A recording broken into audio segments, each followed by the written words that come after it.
No, It says you that just can watch the video on YouTube. Yeah, if you click, if you open your chat on your end, and you'll be able to click on that link, and then you'll come to this page too, and have the ability to kind of go through all this. But only if we're there today doing it, not if you watch the video later. That's Just what my copy the link and save it, and you can watch it later. Oh, all right.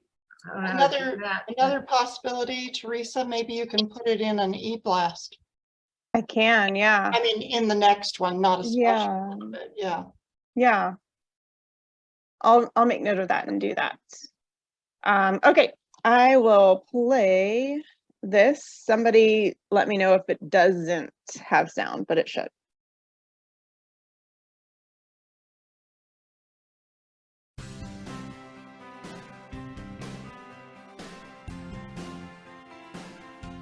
I was in my second year of my PhD program, and money was running out, and my professor said, That's intentionally on their part.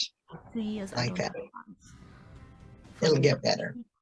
It could have meant that that was the end of my PhD program. That was the end of my quest to get a PhD. It would have been a disaster, because in my community I happened to be the first girl to have finally gotten a PhD. Getting the fellowship was a life-changing moment. It was a life-changing opportunity. It was an unusual thing for women after the Civil War to pursue higher education. There was growing middle class, and a lot of the women wanted to go to university. Marion Talbot gave the call to create a fund to support graduate women, and as a result, the very first fellowship was awarded to Ida Street in the amount of $350. Marion Talbot and the fellowship's chairman, Christine Ladd Franklin, asking every member to contribute $1 was actually quite significant in 1888. That dollar would have been a big portion of her pay at the end of the week. By the late 1800s, you would have seen women on college campuses.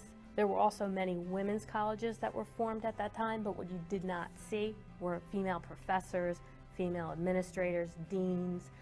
So our fellowship, the first AUW fellowship, really was designed to kind of push women into that postgraduate area where they would eventually become department heads or deans, presidents of universities. It was the beginning of AUW's history of funding women in education.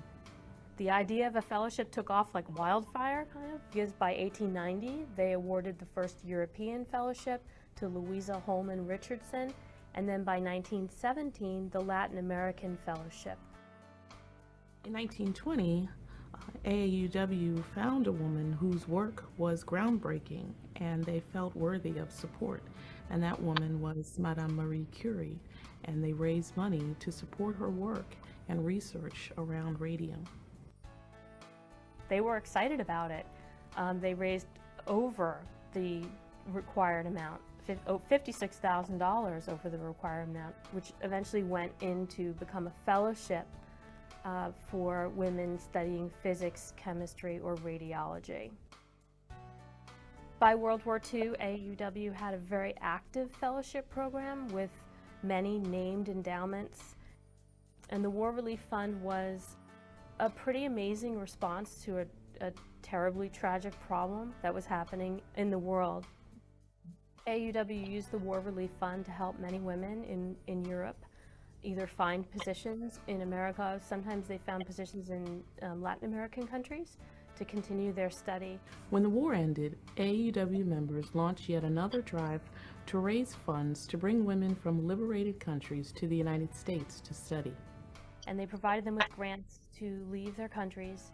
Again, in many cases, those countries were completely obliterated, so there was no university to go to begin with. By the 1950s, AAUW had funded more than 1,100 women in over 40 countries. So after World War II, women went to school in greater numbers and began to have a critical mass on college campuses. They also funded many notable women during that time, such as author Susan Sontag, psychologist Dr. Joyce Brothers, notable academics such as Dr. Nan Kehane, who later became president of Duke University. A number of women who received AAUW funding in the 1950s and 60s later became the first women college presidents. In 1963, AUW expanded its fellowship program and developed the African Educators Program along with the U.S. Department of State. The African Educators Program brought African teachers from newly independent African nations to America to study in U.S. colleges. So by the 1960s, the United States was deeply immersed in the civil rights movement and lacked an understanding of African American culture, civil rights, and peace. AAUW members decided to create a fund in honor of Coretta Scott King and raised $150,000 during that time to provide funding for African American women to study those particular fields. Just months after her husband's assassination, King wrote to AUW members. She said, "I am deeply grateful to the American Association of University Women for establishing this scholarship fund. There is entirely too little research, writing, and understanding of nonviolence, peace, and Afro-American history. In a sense, the scholarships might bring about the personal salvation of their recipients, but the return to the American Association of University Women would be immeasurable, because these scholarships can eventually give us all the new light, new knowledge, and new understanding for which my husband and I have so desperately yearned." In the 1970s, AAW authored a report called Where Do Women Stand? And found that women were underrepresented at all levels of academia. During that time, women were demanding their rights and they were demanding equality. AAUW created research and projects grants, and they allow women to return to school, to re-enter the workforce, and give them the skills that they need to be competitive in the workplace. AAUW created selected professions fellowships to bring women into the non-traditional fields of law, business, and medicine where they were underrepresented. Later, the focus of selected professions turned to science, technology, engineering, and math. Judith Resnick was an AUW member and fellow from 1975. And she was the second female astronaut in space. And a tremendous outpouring of respect and generosity following the Challenger tragedy, AAUW members raised $235,000 to fund the Judith Resnick American Fellowship Endowment. As we enter the new millennium, AAUW awarded $4 million in fellowships for the first time, continuing the long-standing tradition of funding graduate-level education for women and awarding more than 8,000 fellowships. AAUW also created international project grants for international fellowship alumni to return to their home countries and work in their communities on projects impacting women and girls locally. AAUW was there at the beginning, awarding the first fellowship to Ida Street in 1888, and AAUW will be there when the last brick is laid. It's because of the generous and tireless support of AAUW members that women's dreams have come true. It was an AAUW fellow who brought the issue of bullying to the national stage, from the community to the big screen. It was an AAUW fellow who developed a low-cost incubator to save the lives of infants in developing countries.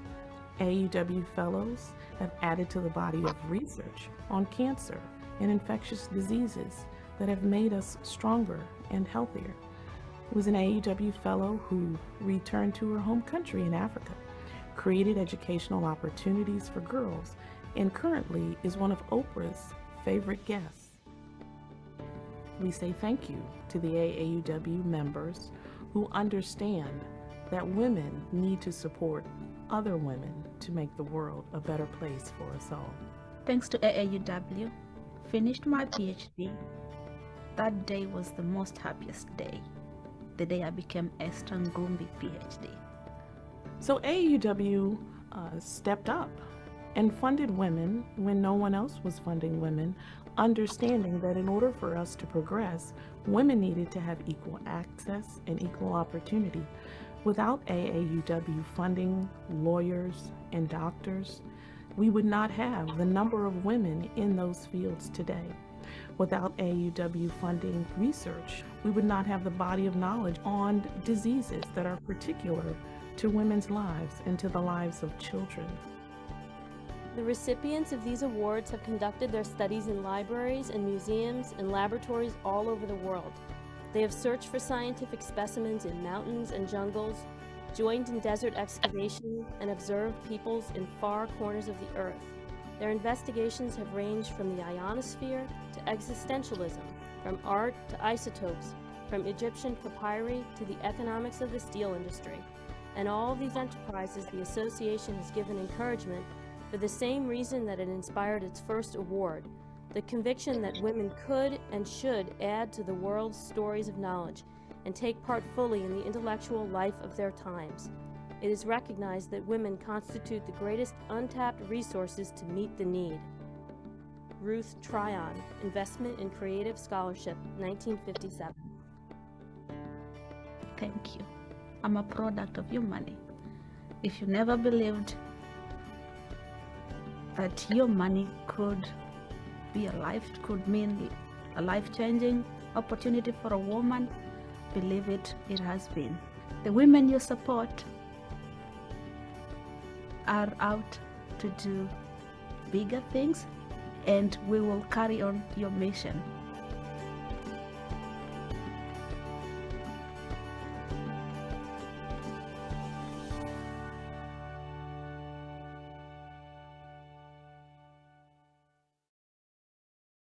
Okay, thank you. I'm gonna. That was excellent. Mhm. I thought it was a powerful video, and that perhaps the link to the video could be added to our website. People that might be interested in joining that video will sort of get them, you know, and I think it's a good idea to do that. Great. Okay, I am going to attempt to share my screen again. Share my slides, because now we're getting to the meat of all this.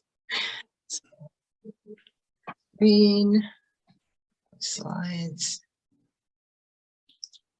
Okay, can you see the slides? Yes. Okay.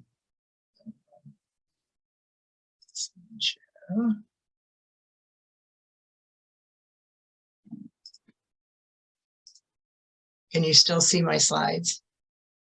Okay. Slide number 1. Okay, good.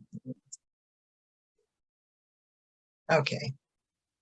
Well, let's explore current opportunities for these grants. And this is what I don't know if the Lily is still there, but this is really what we're talking about. There are 7 fellowships and grants that are offered: the American Fellowship, Career Development Grants, Community Action Grants, International Fellowships, International Project Grants, and then Research Publication Grants in Engineering, Medicine, and Science, and then the Selected Professions Fellowship. So the American Fellowship Program, which was really the first, began in 1888. And we saw a lot of that in the video and in the historical part of the video. So we support women who are pursuing full-time study to complete dissertations, conducting postdoctoral research, or preparing for publication. And applicants must be U.S. citizens or permanent residents. They're evaluated on the basis of scholarly excellence, quality and originality of their project design, and active commitment to helping women and girls through service in their communities